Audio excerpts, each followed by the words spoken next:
네, 2월 28일 목요일 증권사 데일리 헤드라인입니다. 먼저 동양증권입니다. 단기 불확실성은 있지만 매수 기회로 활용해야 한다고 헤드라인을 달고 있습니다. 신영증권입니다. 외국인 국채선물 순매수에는 이유가 있다고 짚어주고 있는 모습이고요. 삼성증권은 신정부 정책 수혜와 펀더멘털 개선의 교집합 유망 종목에 대해서 말해주고 있습니다. 신한금융투자는 비 온 뒤 땅이 굳는다고 제목을 붙여주고 있습니다. 다음 토로스 투자증권입니다. 미국 주택시장의 개선 속도는 둔화될까라는 점에 물음표를 붙이고 있고요.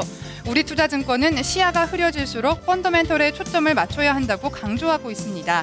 한국투자증권은 3월 월간 전략을 내놓으면서 자체적인 모멘텀을 찾을 필요가 있다고 강조하고 있는 모습이고요.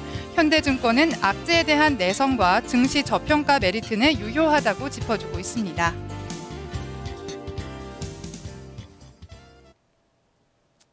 네, 증권사 데일리 헤드라인 살펴봤습니다. 오늘 증권사들은 현재 증시의 단기적인 불확실성은 많지만 장기적으로 볼 때는 좀 매수 기회를 살려줘야 한다는 판단인데요. 세 가지 리포트 뽑아서 자세히 살펴보도록 하겠습니다. 네, 먼저 한국투자증권의 리포트입니다. 이 3월 월간 전략으로 자체 모멘텀을 찾을 필요가 있다고 강조해주고 있는 모습인데요. 다음 달 코스피 예상 밴드를 짚어주면서 자세히 접근해볼 종목들까지 짚어주고 있는 모습입니다. 이 한국투자증권은 당분간 박스권 전망을 유지한다고 밝혔습니다. 그 이유로는 이 대외 불확실성으로 인해서 직전 고점인 코스피 2050포인트를 이 단기간에 돌파하기는 좀 어렵다고 보고 있는 전망인데요. 이에 예상 밴드는 1930선을 지지선으로 해서 2050포인트를 좀 고점으로 전망을 해주고 있는 모습입니다. 그러나 이 대외적인 불안감들이 시스템 리스크로 전개되지만 않는다면 대내적인 변화에 좀 더 귀를 기울여줄 필요도 있다고 지적해주고 있는데요. 3월은 신정부와 그리고 정책에 대한 기대감이 최고조에 달하는 시기이기 때문이라고 말을 해주고 있습니다. 이에 3월 포트폴리오 전략도 제시해주고 있는 모습입니다. 헬스케어와 통신 서비스, 자동차 부품, 그리고 은행 비중을 확대하라고 얘기해주고 있는데요. 특히 이 KB금융을 가져가야 한다고 좀 강조를 해주는 모습입니다. 펀더멘탈과 밸류에이션, 그리고 실적 안정성 등을 고려해야 한다고 강조하고 있습니다. 다음 리포트 살펴보겠습니다. 이 펀더멘털 측면에 관련해 있는 다른 증권사 리포트도 살펴볼 텐데요. 이 우리투자증권입니다. 시야가 흐려질수록 펀더멘털에 초점을 둬야 한다고 현재 리포트에서 말을 해주고 있는데요. 그중에서도 이 정치 이슈와 경제 지표, 기업 실적이 세 가지 중요한 포인트라고 짚어줬습니다. 이 대외 이탈리아와 미국의 정치 이슈가 계속해서 이 증시에 부담으로 작용하고 있는 모습인데요. 이런 시장 여건일수록 펀더멘털 측면에서 이 변화 조짐을 지속적으로 체크를 해줘야 된다고 강조하고 있는 모습입니다. 이 대외적인 정치 이슈들을 좀 예상하기는 쉽지가 않은데요.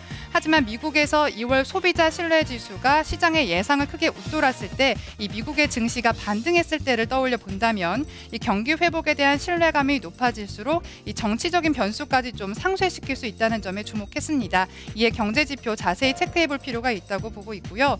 기업 실적 측면에서도 지난 4분기 어닝 시즌이 마무리가 되면서 실적 전망 하향 추세가 좀 빠르게 마무리되고 있는 모습인데요. 특히 1분기와 2분기 영업이익에 따라서 2월 중반부터 좀 개선세를 나타낼 것이라고 이 점도 좀 확인해 줘야 한다고 짚어줬습니다. 최근 대외 변수로 인한 조정 분위기 속에서도 상대적으로 선전하고 있는 업종들이 있는데요. 이 점들을 보면 현재 반도체와 건설, 친환경 업종 그리고 미디어 업종을 중심으로 눈여겨볼 필요가 있다고 강조했습니다. 세 번째 리포트 살펴보겠습니다. 토로스 투자증권인데요. 이 미국의 주택시장 개선 속도는 둔화될지에 대해서 좀 질문을 던져주고 있는 모습입니다. 특히 모기지 금리와 주택가격, 임금소득 이 세 가지 측면에 맞춰서 요약을 해주고 있는데요. 지난주 발표된 미국의 주요 주택 경기 지표들을 보면 개선 속도가 다소 둔화되고 있는 것으로 나오고 있습니다. 토로스 투자증권은 이 속도가 당분간 계속해서 둔화될 것으로 전망하고 있는 모습인데요.